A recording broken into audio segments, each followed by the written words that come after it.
do not come on a platter to you. You can't say, now what is the purpose of my life?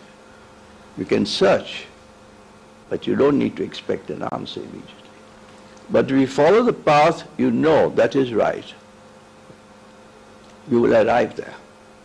The lovely line by, I think, Cowper or somebody. His purposes will ripen fast, unfolding every hour. The bud might have a bitter taste, but sweet will be the flower. His purposes will ripen fast, unfolding every hour. The bud may have a bitter taste, but sweet will be the flower. That is the difference between ambition and purpose. The difference between career and purpose. He is indeed a lucky man who can find his purpose in his career, or a woman. And it is very gratifying. You know, I was with MRA for 17 years. I was a freelance, I was editor, but I was my own master. And when Tatas offered me the post in their Premier Trust, I was very torn. Fortunately, they were not in a hurry, because there was a director, he was going to go away sometime later. And I requested a friend of mine called Father Balaguer, who was the principal of my college, and a very dear friend of mine. I said, Father, I've got a question to ask you. He said, what is it? When he came, I don't know how many of you know Bombay well, but we hardly sat in the taxi, and I blurted out what my question was. And before we came from the fountain to the museum, which is a very short distance from here to the gate, I told him the dilemma, whether or not I should accept this job in this trust. And he turned to me and said, Russi, if you accept it, you will have within you the power to do good. The power to do good. The answer came. This is it. And you all are blessed with that. You don't have to keep fumbling around for a purpose as somebody who is a clerk in government may have to do. I mean, you have got the authority, the decision making, however limited. One of your ICS people from Kolhapur or Solapur came to me about 20 years ago when I was in the trust. He said, you know, Mr. Lala, I've come to you for a small grant to go abroad. I've got the power to authorize 40 lakhs without anybody questioning me. But for this purpose, I've got to come to you. I forget what the sum involved was. It was not even 1/10 that, or 1/100 that, I can't remember. But then I admired this man, the sheer integrity of the man to come. And the power to do good is a blessing that you have. And at the end of the day, utilized with compassion, it can be the most satisfying career, among the most satisfying careers in India. So in a way, you're one step ahead already with the power to do good. When I joined the trust, it was small, comparatively small, although we were founders of the Tata Institute of Social Sciences, the Tata Institute of Fundamental Research, the Tata Memorial, etc. But when I left, the sum that I could handle was very substantial.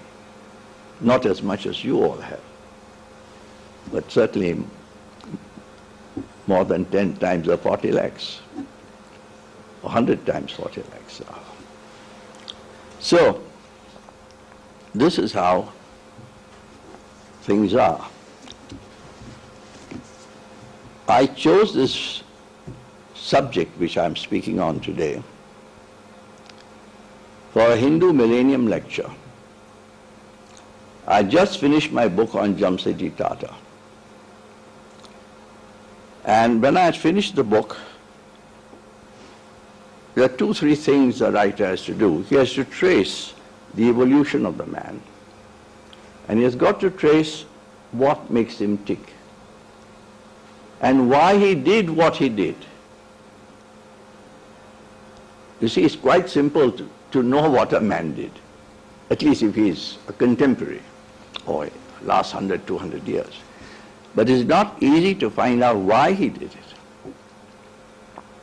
And studying Jamsetji, I found that here was a man who in his early years was so ambitious.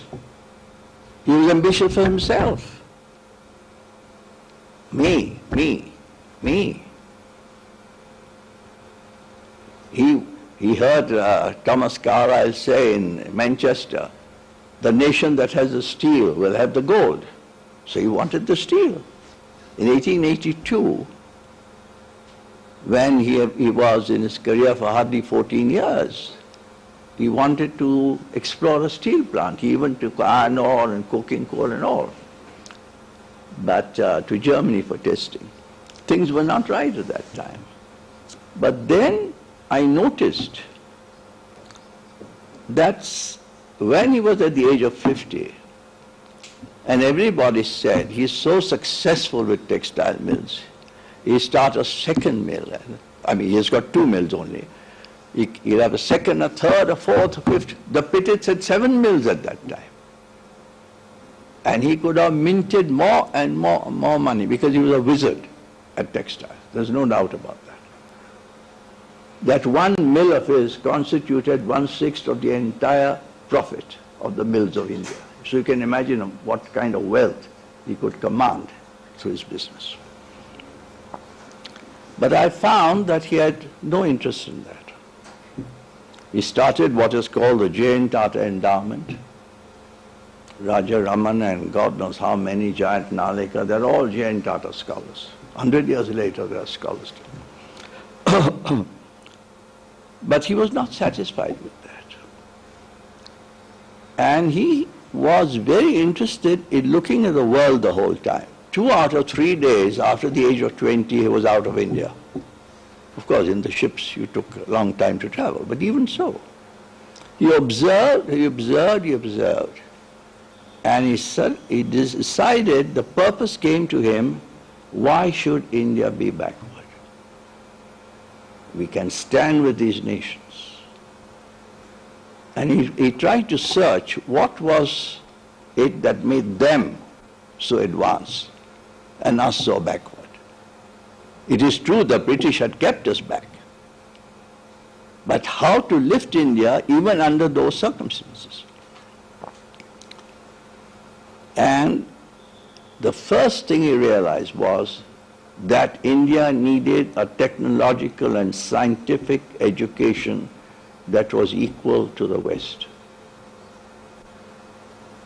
And the thoroughness of the man, there was no internet, travel was difficult. He sent a man for 18 months abroad to Europe and America.